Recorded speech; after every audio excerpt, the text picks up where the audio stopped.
Hello दोस्तों, इस video में हम लोग जानेंगे महात्मा गांधी जी पर हिंदी निबंध, ऐसे ऑन महात्मा गांधी इन हिंदी। तो चलिए वीडियो को स्टार्ट करते हैं।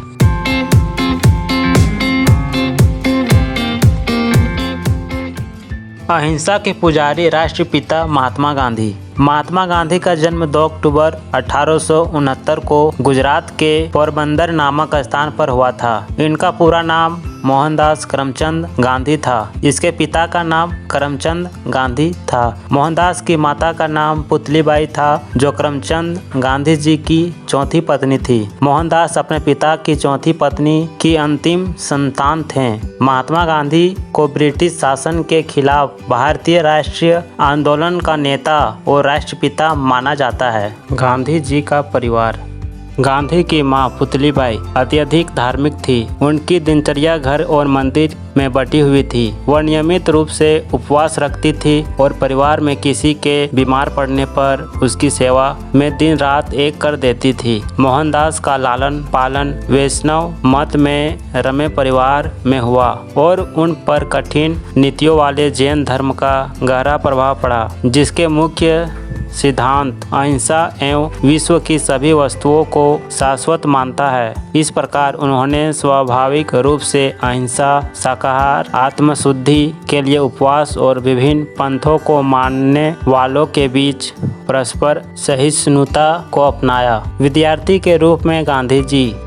मोहनदास एक औसत विद्यार्थी थे। हालांकि उन्होंने यदा कदा पुरस्कार और छात्रवृत्तियां भी जीती। वह पढ़ाई व खेल दोनों में ही तेज नहीं थे। बीमार पिता की सेवा करना, घरेलू कामों में मां का हाथ बटाना और समय मिलने पर दूर तक अकेले सैर पर निकलना उन्हें पसंद था। उन्हीं के शब्दों में बड़ों की आज्ञा का पालन करना सीखा, उनमें मिनमेक निकालना नहीं। उनकी किशोरावस्था उनकी आयु वर्ग के अधिकांश बच्चों से अधिक हलचल भरी नहीं थी। हर ऐसी नादानी के बाद वह स्वयं वादा करते, फिर कभी ऐसा नहीं करूंगा, और अपने वादे पर अटल रहते। उन्होंने सच्चाई और बलिदान के प्रतीक प्रहलाद और हरिश्चंद्र जैसे पौराणिक हिंदू नायकों को सजीव आदर्श के रूप में अपनाया। गांधी जी जब केवल 13 वर्ष के थे और स्कूल में पढ़ते थे, उसी वक्त पोरबंदर के एक व्यापारी की पुत्री कस्तूरबा से उनका विवाह कर दिया गया। युवा गांधी जी।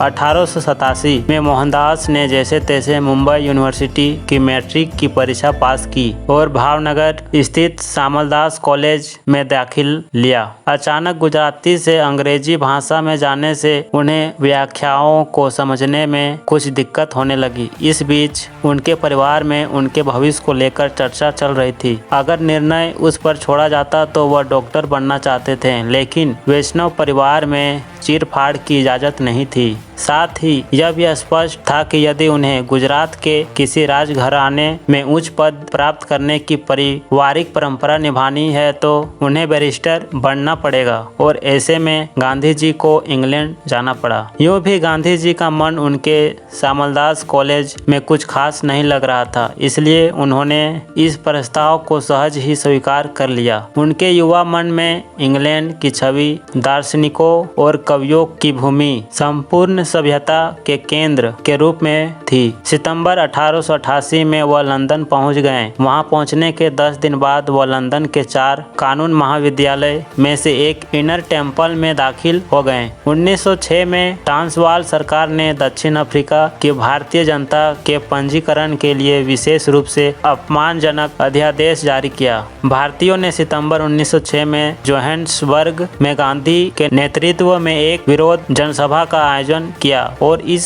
अध्यादेश के उल्लंघन तथा इसके परिणाम स्वरूप दंड भुगतने की शपथ ली। इस प्रकार सत्याग्रह का जन्म हुआ, जो वेदना पहुंचाने के बजाय उन्हें झेलने, विद्वेषहीन प्रतिरोध करने और बिना हिंसा किए उनसे लड़ने की नई तकनीक थी। इसके बाद दक्षिण अफ्रीका में 7 वर्ष से अधिक समय तक संघर्ष चला। इसमें उतार चढ़ाव आते रहे, लेकिन गांधी के नेतृत्व में भारतीय अल्पसंख्यकों के छोटे से समुदाय ने अपने शक्तिशाली प्रतिपक्षियों के खिलाफ संघर्ष जारी रखा। सैकड़ों भारतीयों ने अपने स्वाभिमान को चोट पहुंचाने वाले इस कानून के सामने झुकने के बजाय अपनी आजीविका तथा स्वतंत्रता की बलि चढ़ाना ज्यादा पसंद किया। गांधी जब भारत लौट आए सन 1914 में गांधी जी भारत लौट आए। देशवासियों ने उनका भव्य स्वागत किया और उन्हें महात्मा पुकारना शुरू कर दिया। उन्होंने अगले 4 वर्ष भारतीय स्थिति का अध्ययन करने तथा उन लोगों को तैयार करने में बिताए जो सत्याग्रह के द्वारा भारत में प्रचलित सामाजिक व राजनीतिक बुराइयों को हटाने में उनका साथ दे सके। फरवरी 1919 में अंग्रेजों के बनाए रॉलेट एक्ट कानून पर, जिसके तहत किसी भी व्यक्ति को बिना मुकदमा चलाए जेल भेजने का प्रावधान था, उन्होंने अंग्रेजों का विरोध किया। फिर गांधी जी ने सत्याग्रह आंदोलन की घोषणा कर दी। इसके परिणाम स्वरूप एक ऐसा राजनीतिक भूचाल आया जिसने 1919 के बसंत में समूचे